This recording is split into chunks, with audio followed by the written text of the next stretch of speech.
Teresa and John, it's truly an honor for Jill and I to be able to be here with you today. John has been my friend, like many of you, for a long, long time. And to have the opportunity to reenact the oath of office is a great pleasure for me. You know, it's not the first time John has taken an oath. The first time John took the oath to his country was in 1966 as a young naval officer. On that day in '66, he swore an oath to our nation, an oath that has animated his entire life, from the Mekong Delta to the Foreign Relations Committee to be standing here with all of you in this room today. One of our mutual heroes, Bobby Kennedy, once said, "Moral courage is a rarer commodity than bravery in the battlefield or great intelligence. Yet it is the one essential, vital quality of those who seek to change the world." John, without even knowing it from the very beginning, has sought to change the world. He has demonstrated both his physical courage on the battlefield, defending his country, and his moral courage from the time he was a 27-year-old kid and a guy like me in Wilmington, Delaware, watched him in awe as he sat before Chairman William Fulbright, a man who I got to serve with 4 years later, in the entire Senate Foreign Relations Committee. To this day, John has always consistently spoken truth to power. It's one of the reasons why I love him. That's why I've been such an incredibly strong supporter of John's, like many of you, and that's why I think it's the right time for him to take over the reins of the State Department.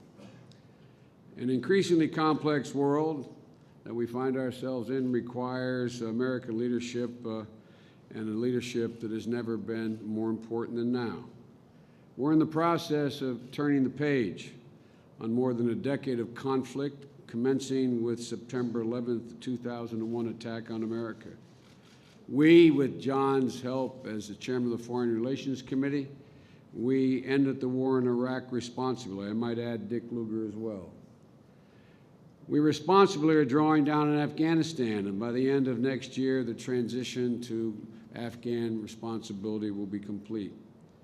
We're revitalizing our alliances, including those of our oldest and closest partners in Europe, and we're rebalancing to ensure that we prioritize engagements with allies, partners, and emerging powers in Asia, because we are a Pacific power. And we're continuing to tackle the challenges in the Middle East, including Iran, North Africa, and Syria, and the peace process, God willing, with John at the helm between the Israelis and the Palestinians. Facing those challenges takes a person not only of courage, but of considerable vision. It takes a person with a keen understanding of the complexities of this world, and the instinctive knowledge of what America's interests are, and the experience to know that big nations can't bluff. It takes a person who knows that negotiations are always preferable to war, but sometimes nations are offered no real choice. I have great confidence.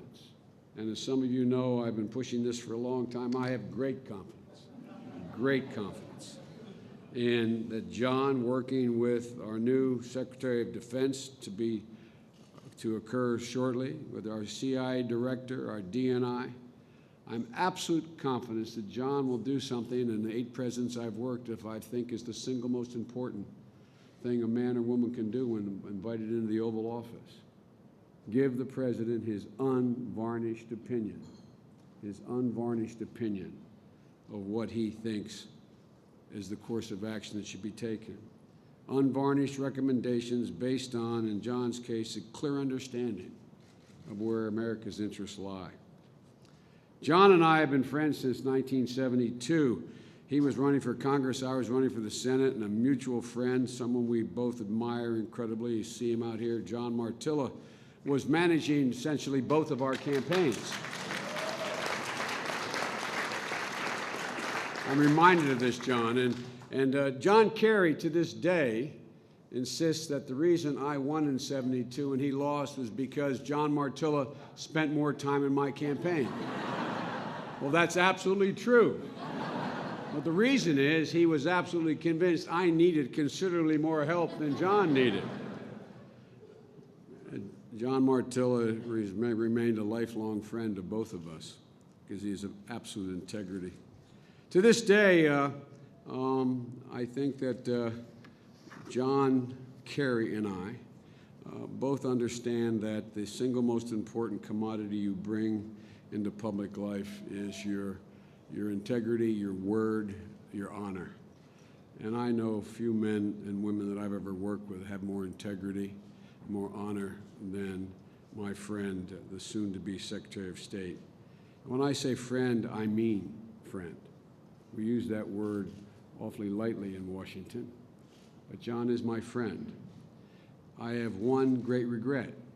As I look out and see some of you, I'm sure share that regret, that I didn't get the opportunity of standing next to John when he was being sworn in as President of the United States of America. How different the world.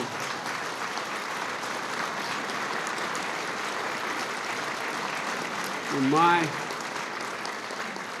my prejudiced opinion, how different the world might be today had that occurred.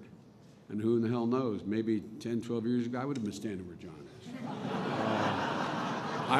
I might have been able to get a real job. But seriously, John, it's now your time. It's John Kerry's time again.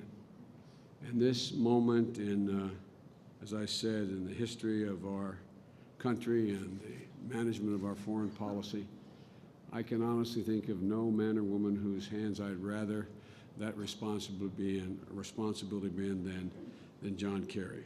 Now, John, I know we're doing this a second time to make sure it's really official.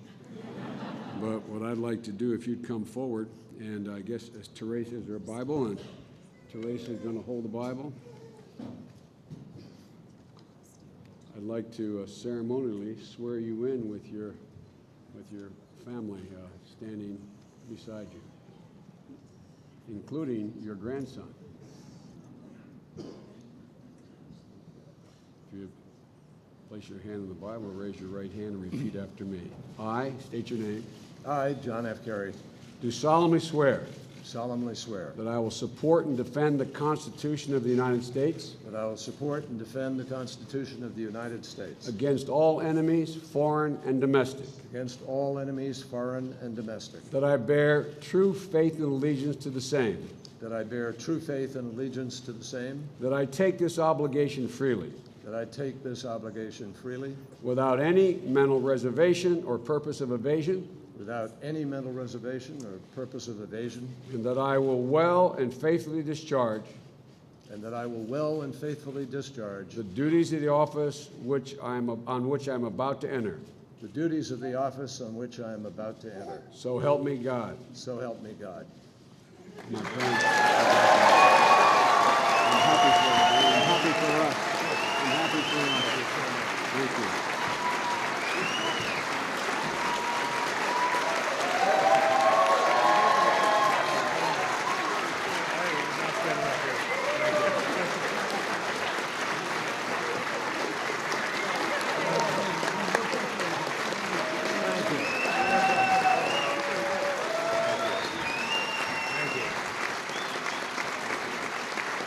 Thank you.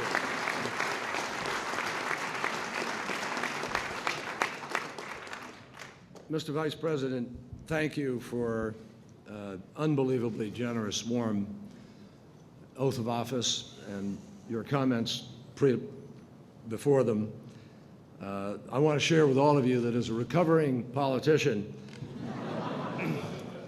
I've grown used to being sworn at. It's really nice to be sworn in.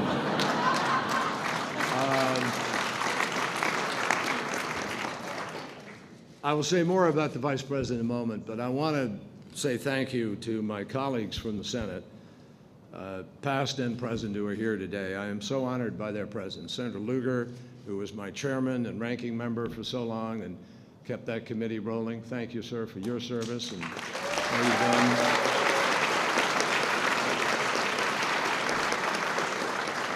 John McCain, who was a part of a very special journey to try to make peace with Vietnam, which we did, and it's such an honor to travel with him and be part of his life, and I appreciate everything.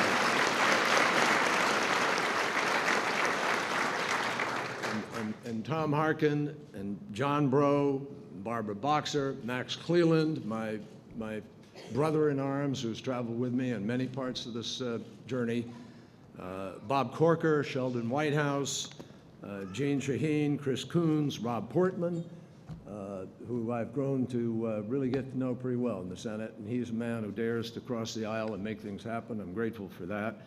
And Tim Kaine and Elizabeth Warren, two people I won't get to serve with as a senator, but I'm so happy you're on the committee and you're part of the team in that sense. And I want to likewise welcome my colleagues from the House. I'm particularly grateful for Bill Delahunt, a longtime friend, for being here, and Ed Markey, Bill Keating, and Joe Kennedy III. You honor me by being here. Thank you. Also want to thank my friend Tom Donilon for being here. He's a great steward of our foreign policy, and together with Tony Blinken, his new deputy, these are people I have had the privilege of working with before, and I am so confident about where we're heading in this partnership, and I'm grateful to you for coming over here and being part of this. And a bunch of former staffers who are all working at the White House now for a fellow called the President of the United States. But I'm truly proud of them and grateful for their enduring friendship. Over the last few days, one other person I want to mention, I didn't know for sure he was going to be here. We were on the same soccer team, hockey team, lacrosse team. He was a captain of a bunch of them, an incredible athlete, United States Marine Corps veteran, decorated from Vietnam, and he has served with such incredible distinction as the head of the FBI. And Bobby, thank you. Bobby Mueller, thanks for coming. Appreciate it.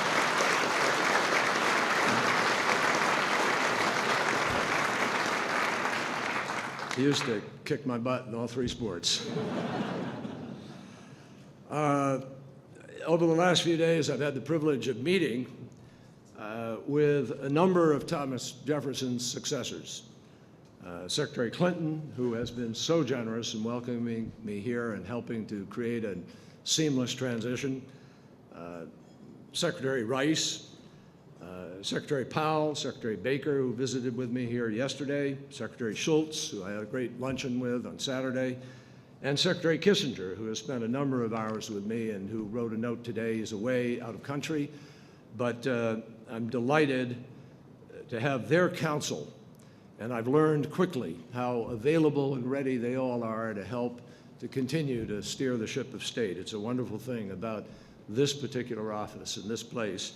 And I'm so honored that my friend, former Secretary Madeleine Albright, is able to be here today. Will you join me in welcoming her and saying thank you to all of the Secretaries of State? Thank you.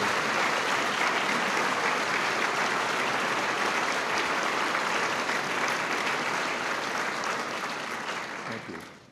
I'm very, very grateful to Deputy Secretaries of this department, Bill Burns, one of our great veterans of diplomacy, and Deputy Secretary Tom Nides, who's done an extraordinary job. Together, they've been one heck of a team.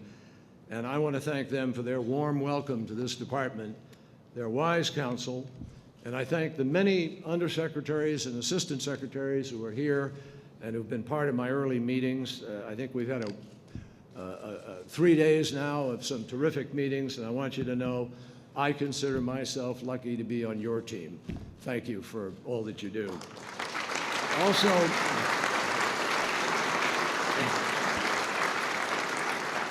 Also, last, I want to welcome some of my crew members who are here, the guys who served on boats with me in Vietnam.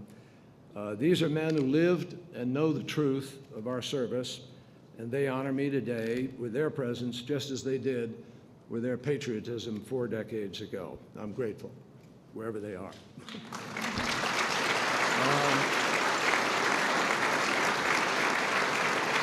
Finally,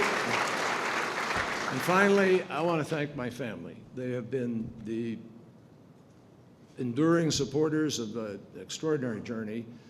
All of them, brothers, sisters, cousins, there are a lot of them here, and it's only a small percentage that are here. And my incredible wife, Teresa Heinz Kerry, who is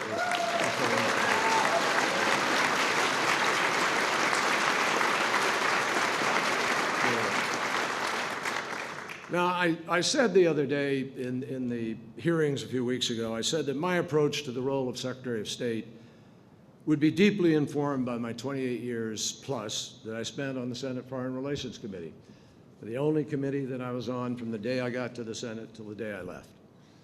I spent most of the time sitting a few seats down from the then chairman, Biden, learning from him the full benefits of seniority. And in fact, Chris Dodd is here, and Chris will tell you that it was Biden, Sarbanes, Dodd, and Kerry, and Chris and I used to nudge each other and say, we're never going to be chairman of this committee. And then boom, all of a sudden, things change. 6 years ago, Joe Biden, Vice President Biden, and I found ourselves sitting on the same committee with a young senator by the name of Barack Obama and another fellow by the name of Chuck Hagel. So for all of you senators from the Foreign Relations Committee here today, stay right where you are. All the good spots are taken. Mr. Vice President, I really am glad that you're here. I'm proud that you're here. I'm grateful that you're here to swear me in, and Dr. Joe Biden, thank you for coming with him. It is special to have you and to have Hunter here, your son, who's a good friend of our family. I know you just landed a few hours ago from your trip to Germany, France, and the United Kingdom. I welcome you home, and I hope you left me with a full tank. As the Vice President mentioned a few minutes ago, he got to the Senate ahead of me. The pundits that year that you referred to, Mr. Vice President, were predicting that I would win and you would lose. And it was exactly the other way around. So once again, the pundits were 0 for 2, folks, which is not unusual. But I got, when I finally got to the Senate, I got to see our Vice President as a legislator. And I saw him with the prescience, the vision that he had, to be way ahead of everybody on the subject of the genocide in Kosovo, way ahead of everybody on crime in America and exerting leadership to put police in our streets and change that curve. I saw the respect that he commanded from our colleagues. And now, as our Vice President, Joe Biden has written a new chapter as the President's closest advisor, and I think proving a new kind of partnership in President-Vice President in the conduct of our foreign policy. The Vice President lives by a very old-fashioned code of loyalty. He talked about it a little bit in introducing me. You always tell the truth, you never forget where you came from, and your word is your bond. And I can't tell you how many times in the Senate when I was listening to Joe negotiate or we're working on something, he would say, I give you my word as a Biden, and you know you had a very special commitment. We still joke about a trip that we took with Chuck Hagel to Afghanistan, and we went up to a forward operating base up in Kunar province, and our helicopter on the way back got caught in a snow squall in the mountains, and our pilot, literally, everything went blind, and suddenly we were banking and heading down and braced for an emergency landing on this snow-covered road high in the mountains near Bagram Air Base. And the Vice President turned to Hagel and me, and he offered an alternative. He said, maybe we could keep the helicopter aloft if the three of us just started to give a speech.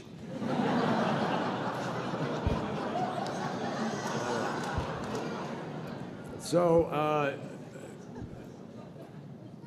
I want to thank President Obama for the faith that he has placed in me, and for the leadership that he has offered the world. I will tell you, my friends, and I think the Vice President hears this too, President Obama has restored America's place and our reputation in the world, and we are grateful for that.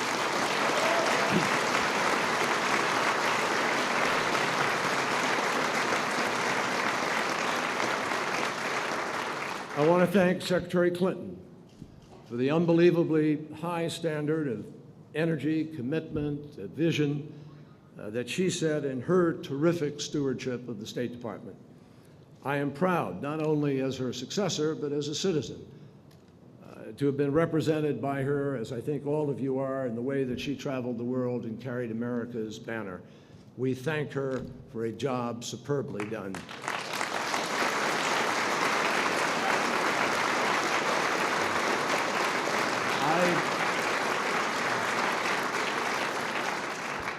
Thank you, all of you, for being here to celebrate this moment together.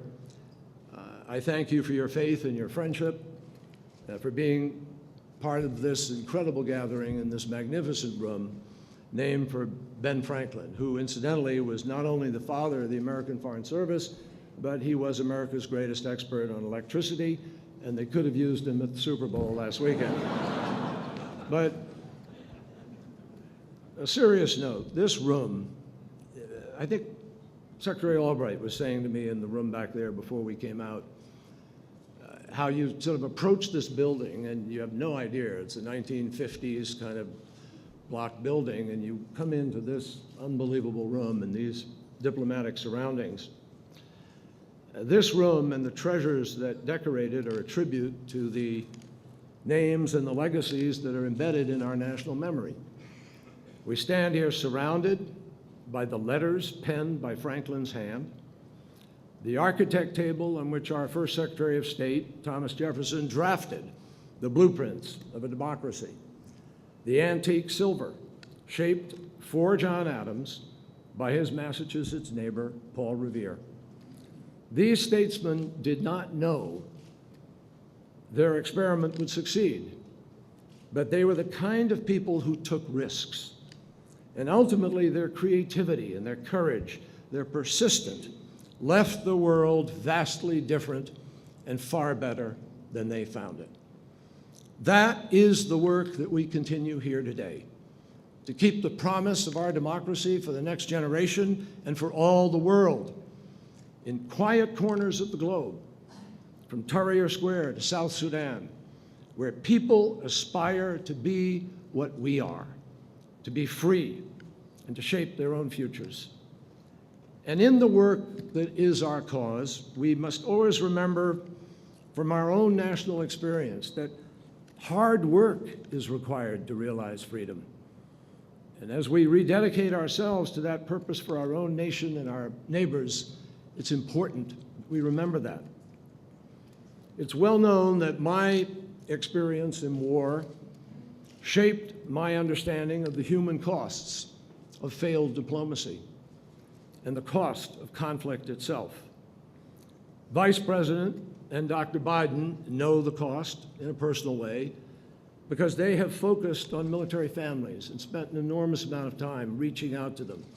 And they understand that sacrifice, and they are also a military family themselves, having seen their son, Beau, the Attorney General of the state of Delaware, leave his home and deploy for a long year in Iraq.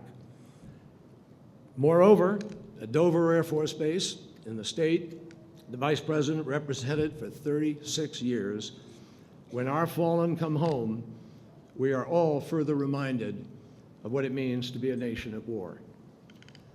I am proud to take on this job because I want to work for peace, and because the values and ideals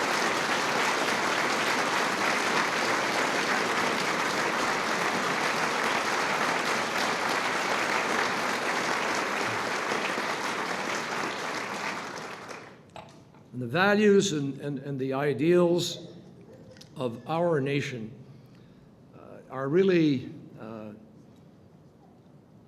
what represents the best of the possibilities of life. here on earth.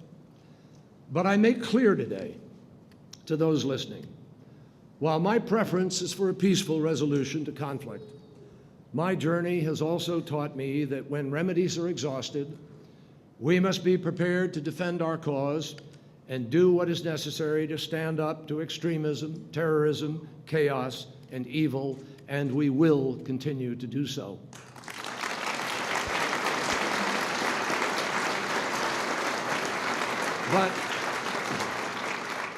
But the beauty of this place, and I do mean beauty of this place, is that before we have to make that choice, we have a lot of other choices in front of us.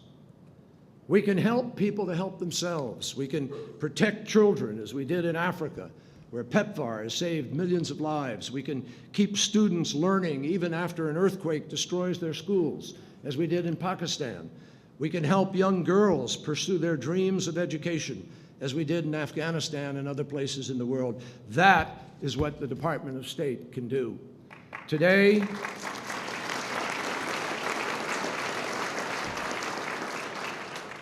we tread on very new terrain. The Vice President referred to it in his comments.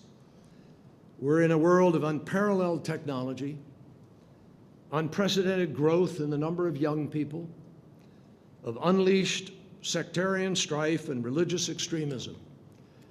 And I believe, and I know the President and Vice President share this deeply, unless we stay vigilant, these forces threaten to unravel whole nation states and create greater pockets of instability than we have seen in recent times. This is our challenge. I believe the United States has to join with other nations to pool our resources, our talents, our thinking, and to create order where there is none, and to fix or try to fix what is broken. All of us need to do better at inviting people to embrace the values that have always inspired us. Now, some would rather say that America ought to turn inward because of budget choices, that we have to say no to the world. Well, I think we recognize our responsibility and our role. We know that America is exceptional not because we say we are, not because it's a birthright that will happen automatically, but because America does exceptional things, and we must continue to do those things. The world depends on us.